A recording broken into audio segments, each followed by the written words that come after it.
अर्ज किया है। अमेरिका वाल्यांनो पैसा छापला तुम्ही, एन्जॉय ही केलं तुम्ही, पण FIIs वाल्यांनो स्टॉक सेल केले तुम्ही, पण बुडालो आम्ही। नमस्कार, मी संकेत आवटे। ऑलरेडी मार्केटने त्याच्या बॉटम पर्यंत एंट्री केलेली आहे 15,700 ची लेवल, पण अजून बरेच लोक म्हणतात की ही लेवल तुटणार, खूप मार्केट क्रॅश होणार, कोविडच्या लेवल पाहायला मिळणार, पुढे भयंकर अवस्था येणार आहे। याबद्दल सगळ्या सविस्तर गोष्टी आपण डिस्कस करणार। त्याआधी चॅनलला सबस्क्राइब करा, बेल आयकॉनला प्रेस करा आणि अशाच नवनवीन व्हिडिओ पाहत राहा। डायरेक्ट सुरुवात होते आकड्यांनी। पहिल्या स्क्रीनवर डायरेक्ट आपण जाणार आहोत। यामध्ये तुम्हाला पाहायला मिळेल RBIचा एक्सपेक्टेड CPI म्हणजेच कंझ्युमर प्राइस इंडेक्स। यामध्ये तुम्हाला पाहायला मिळेल की महागाई किती वाढते बिफोर म्हणजे आधी आणि नाऊ। यामध्ये एक अझम्पशन केलंय तुम्ही, एक्सपेक्टेड महागाई काय असेल, वाढेल कमी होईल, अपेक्षा काय आहे। आधी हे आकडे होते म्हणजेच 6.3% पहिल्या क्वार्टरमध्ये, पण ते ऍक्च्युअली आता एक्सपेक्टेड आहे 7.5%। दुसऱ्या क्वार्टरचं एक्सपेक्टेशन होतं 5.8%, पण परत 7.4%। त्यानंतर थोडी आपल्याला ही कमी होताना पाहायला मिळते। पण ही महागाई खरंच कमी होईल का?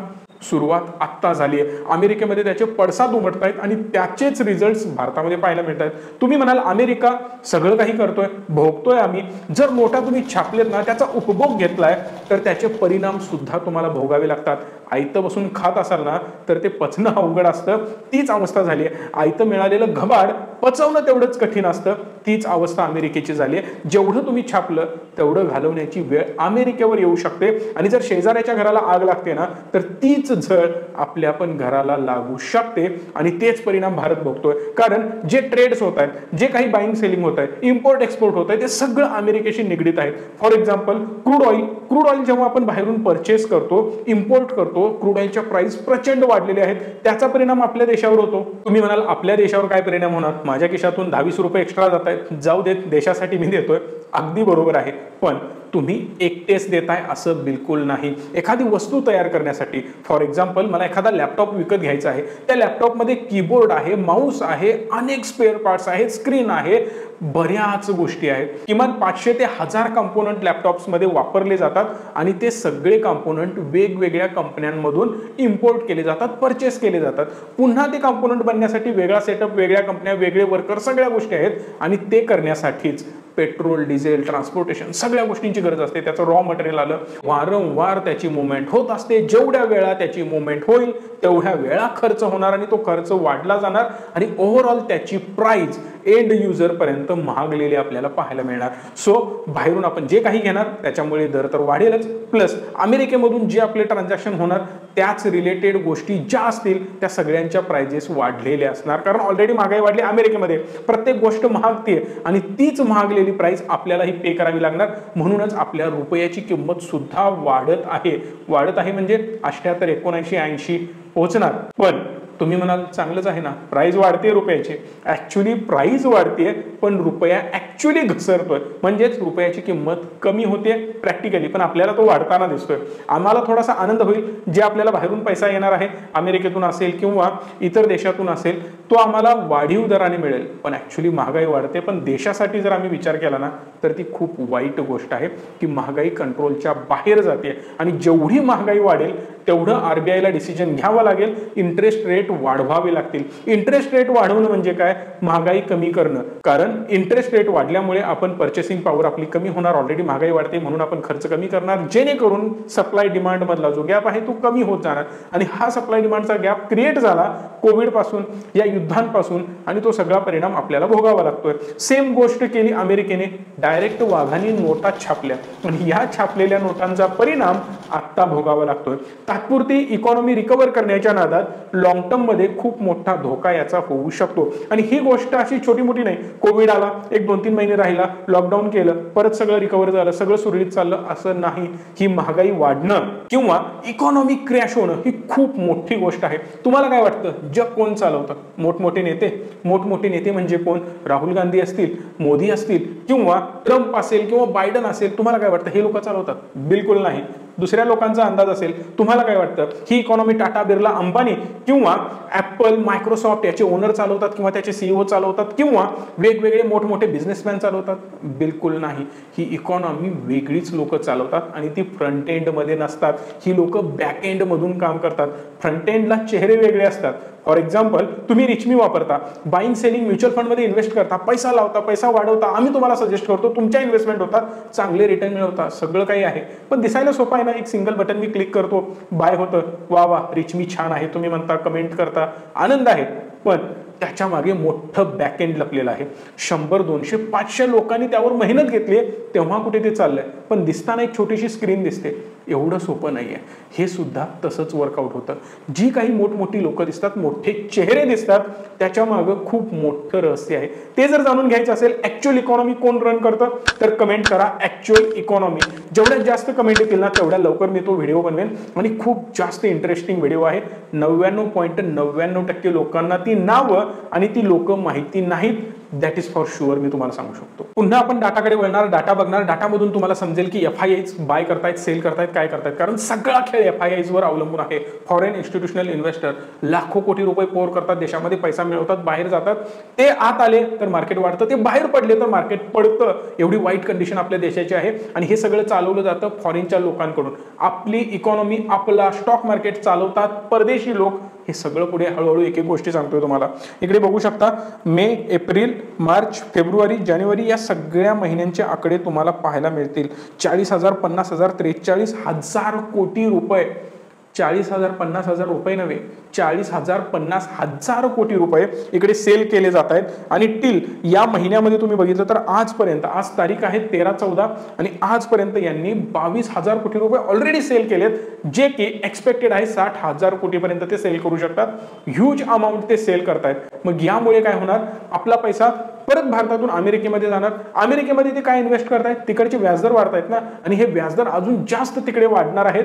हे तिकडे सरकारने डिक्लेअर केलेलंच आहे. तुम्ही म्हणाल व्याजदर असा वाढून अजून किती वाढतोय, 0.5%, 1%, 0.25%?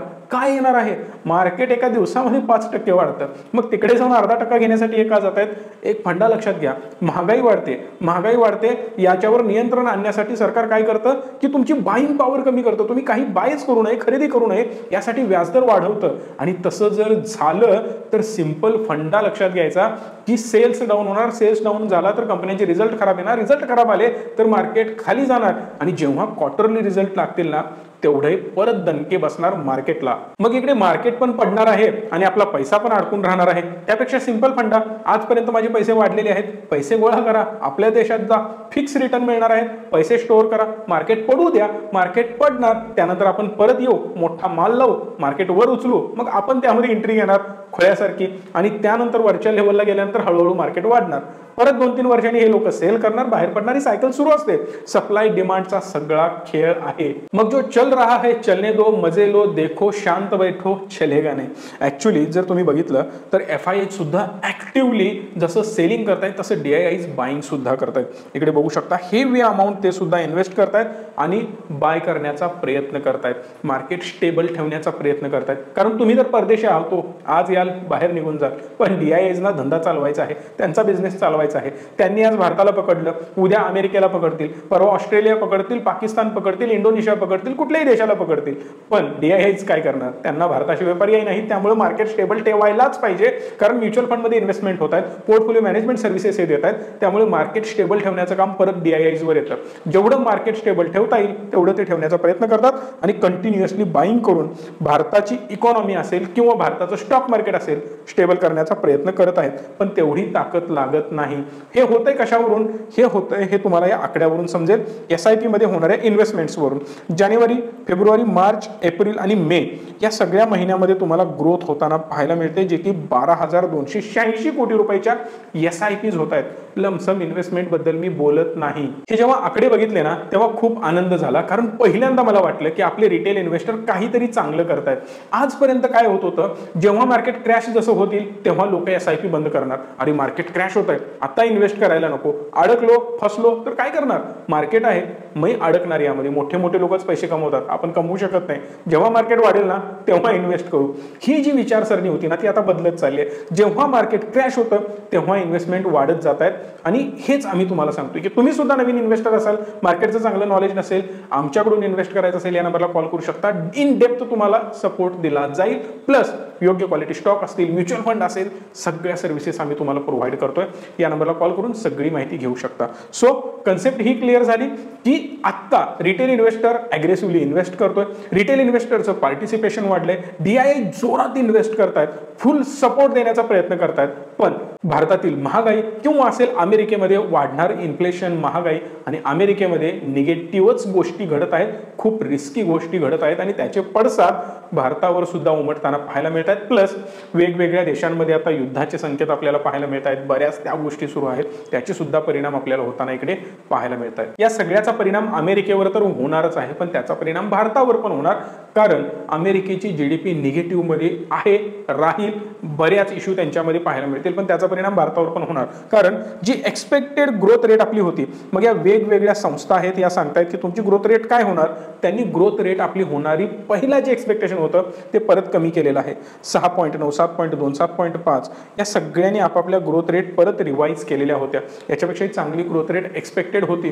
पण एक ऑब्झर्व तुम्ही केलंय का, अमेरिका निगेटिव्ह मध्ये असेल ना तरी सुद्धा भारत पॉझिटिव्ह मध्ये आहे, ही खूप चांगली गोष्ट आहे. आता मी असं म्हणणार नाही की आपण दी बेस्ट परफॉर्म करतोय, बिलकुल नाही, अजून चांगला परफॉर्मन्स होऊ शकला असता, बऱ्याच गोष्टींमध्ये प्रॉपर मॅनेजमेंट होऊ शकलं असतं, पण यामध्ये काही त्रुटी राहिल्या. मग आता परत हे सगळं तुम्ही म्हणाले सरकारवर जाते की काय, आता हे सरकार चांगलं काम करतो खराब काम करतो, मला त्याबद्दल बोलायचं नाही, तो डिसिजन तुमचा आहे आणि तुम्ही सुज्ञ आहात तो डिसिजन घेण्यासाठी. सो मी त्या फंद्यामध्ये पडणार नाही. पण एक गोष्ट क्लिअर आहे की भारतीय इकॉनॉमी ठीक आहे, चालू आहे, अमेरिकेपेक्षा बेटर परफॉर्मन्स सुरू आहे, पण त्याचे पडसाद आपल्यावर उमटणार. लॉंग टर्म मध्ये हे लवकर सुरळीत होणारं प्रकरण नाही. आता लॉंग टर्म मध्ये म्हणजे काय, काही महिने, तुम्ही म्हणाल आठवड्यात, 15 दिवसात, 10 दिवसात क्लिअर होईल, होणार नाही. तडपा तडपा कर मारेंगे, माझा डायलॉग नेहमी लक्षात ठेवा, हे वर्ष असंच आहे. मग हे कोणासाठी खराब, हा प्रश्न तुमच्या मनामध्ये निर्माण होऊ शकतो. मी सिंपली तुम्हाला एक गोष्ट सांगतो, जर तुम्ही ट्रेडर असाल ना, डोकं शांत ठेवून ट्रेड करत असाल, चांगला एक्सपिरियन्स असेल, प्रॉपर सेटअप तुम्हाला समजत असेल, तुम्ही प्रॉफिट कमवणार, दॅट इज फॉर शुअर, कारण या व्होलॅटिलिटीचा खूप चांगला फायदा करून घेता येतो आणि त्याचं नॉलेज तुम्हाला असायला हवं. नसेल, माझी मदत हवी, नंबरला कॉल करा. In depth advance technical analysis शिकवण्याचं आम्ही काम करतोय, सपोर्ट देतोय, कॉल सुद्धा देतोय, अहो डीमॅट अकाउंट सुद्धा आम्ही फ्री देतोय. डिस्क्रिप्शन मध्ये लिंक करून एक डीमॅट अकाउंट ओपन करा, डेलीचे माझे कॉल्स तुम्हाला फ्री मिळतील. 5,000 पर मंथचा ग्रुप फ्री ऑफ कॉस्ट तुम्हाला जॉईन करता येईल, जो आम्ही रिचमीच्या माध्यमातून देतो. सगळ्यात महत्त्वाची गोष्ट, टेलिग्राम चॅनल आमचं नाही, फ्रॉड टेलिग्रामला बळी पडू नका, कुठलंही टेलिग्राम चॅनल आमचं नाही. याच्या पुढचा प्रश्न निर्माण होतो, मी ट्रेडर नाही, मला छोट्या मोठ्या प्रकारे ट्रेड करता येतं, चांगलं नॉलेज नाही, मी सांगेल नादाला लागू नका, मग ट्रेड करू नका, मला जर प्रॉपर नॉलेज नसेल तर. छोट्या छोट्या अमाऊंटनी ट्रायल घ्या, सगळ्या गोष्टी सुरळीत ठेवा, पण मोठे ट्रेड करू नका. जर तुम्ही स्विंग ट्रेडर असाल, स्विंग ट्रेडिंगचा एक्सपिरियन्स चांगला नसेल, बिलकुल नादाला लागू नका, कारण मार्केट प्रचंड व्होलाटाईल आहे. ओव्हरनाईट पोझिशन्स घेऊ नका, उद्याचं काय होईल कोणीही सांगू शकत नाही. आज मार्केट इथं आहे तर उद्या इथं असतं, उद्या इथं आहे तर परवा इथं असतं. सडनली मार्केटमध्ये मुवमेंट होत आहेत आणि त्यामध्ये फसू नका.